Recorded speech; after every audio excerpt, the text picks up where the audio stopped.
It's time now for This Week in Rock and Roll History. Brought to you by Tom Tabak and the Daddy-O's. Take a moment to stroll with us down memory lane to the good old days. Those rock and roll gold days. Hi, everybody. Tom Tabak here. Happy to be your tour guide going back to the good old days of soda shops and sock hops in the gym. How about we start this trip in 1956? To try and thwart the surging rock and roll craze, authorities in Cleveland, Ohio decided to start enforcing a law dating back to 1931. Anyone under the age of 18 was banned from dancing in public unless accompanied by an adult.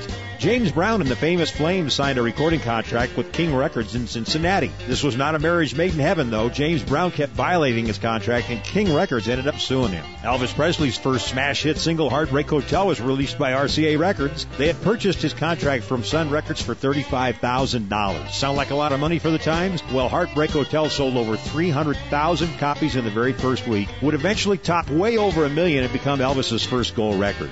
Speaking of Elvis Presley, this week in 1957, Jailhouse Rock became the first single ever to enter the UK pop chart at number 1. With all the fans he had in England, what a shame Elvis never performed there. Let's go to 1958. Richard Penniman, better known as Little Richard, left rock and roll to enroll in Bible school. While flying over the Philippines on tour, the wing of his plane caught fire. He prayed that if God would put the flames out, he'd walk away from rock and roll and dedicate the rest of his life to preaching. Also this week in 1958, a band called The Champs released Tequila, an instrumental that would reach number 1 by mid-March. This group included sax player Jim Seals and drummer Dash Crofts, who of course would go on to score several hits in the 70s as Seals and Crofts. Another member of The Champs, Glenn Campbell. How about this week in 1959? Buddy Holly kicks off the 24-date winter dance party at the $1 Million Ballroom in Milwaukee. He had parted ways with the Crickets, so backing Holly was Tommy Alsop on guitar, Waylon Jennings on bass, and Carl Bunch on drums. Of course, Charles Hardin Holly would go down in the infamous plane crash within just days. 1961, the House of Representatives Special Subcommittee on Legislative Oversight opened hearings on disc jockey Payola, accepting pay-to-play records. Dick Clark would be cleared because he agreed to divest himself of production royalties. Alan Freed, on the other hand, refused to cooperate and was ruined, dying a broke man.